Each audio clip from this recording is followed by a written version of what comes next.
Hello guys, আজকে আমি বানাতে যাচ্ছি দই ফুলকপি।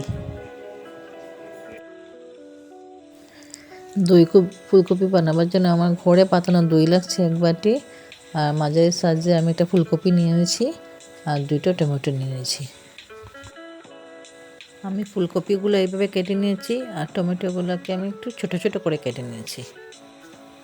আমি একটা কড়াই নিয়ে নিলাম, তার মধ্যে আমি একটু রিফাইন্ড অয়েল দিয়ে দিলাম আর সাথে আমি একটু ঘিও দিয়ে দিয়েছিলাম।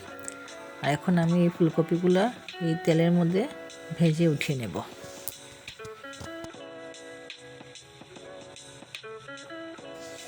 ফুলকপিগুলো ভাজার সময় একটু লবণ দিয়ে দেবেন।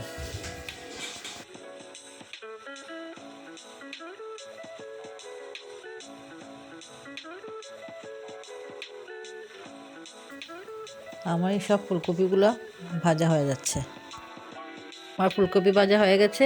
ওই তেলের মধ্যে আমি একটু ঘি দিয়ে দেব, তারপর আমি কয়েকটা লাল মরিচ, শুকনো মরিচ যেটাকে বলে, ওইটা দিয়ে দেব। তারপর একটু দারচিনি এলাচিও দিয়ে দেব।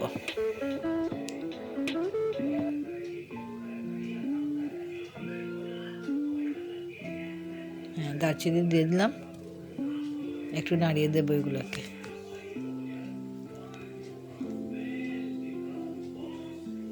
এখন আমি কয়েকটা তেজপাতা দিয়ে দেব।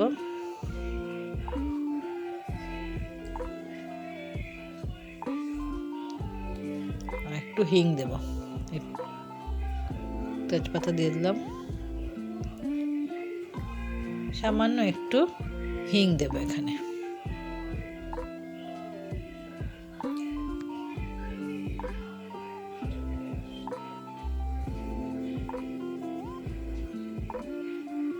ভালোভাবে মিক্সড করে নেব এগুলোকে।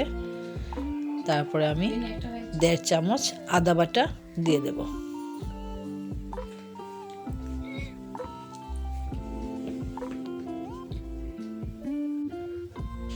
এখন আমি 1.5 চামচ আদা বাটা দিয়ে দিলাম। তারপর আমি ওগুলোকে একটু কষতে থাকবো।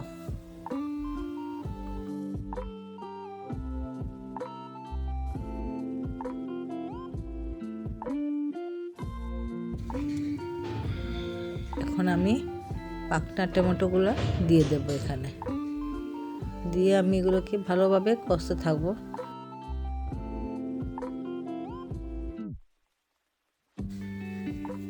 এখন আমি স্বাদ অনুসারে লবণ দিয়ে দেব। তারপর আমি এগুলোকে ভালোভাবে নাড়াচাড়া করতে থাকবো।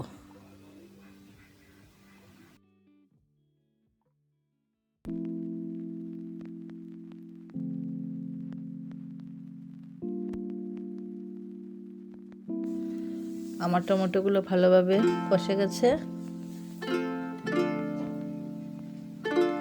এখন আমি ঘরে পাতানো দই দিয়ে দেব।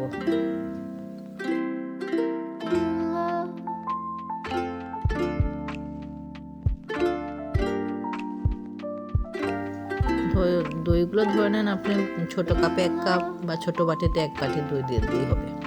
তার মধ্যে আমি ছোট চামচ 3 চামচ 4 চামচ চিনি দিয়ে দিলাম, দিয়ে এগুলোকে ভালোভাবে মিক্স করতে থাকবো।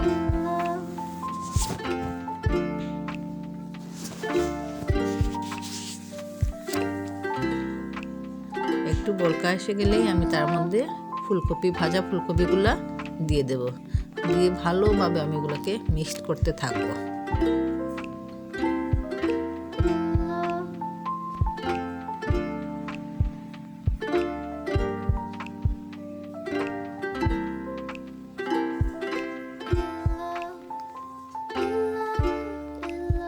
এগুলো একটু কিন্তু কম আঁচেই করবেন, বেশি আঁচে দিলে নষ্ট হয়ে যাবে, পুড়ে যাবে।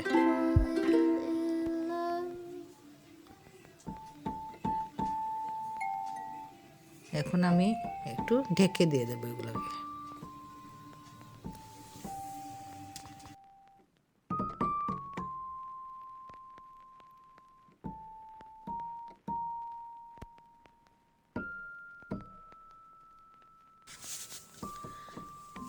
আমার রান্নাটা প্রায় শেষ হওয়ার দিকে চলে এসছে।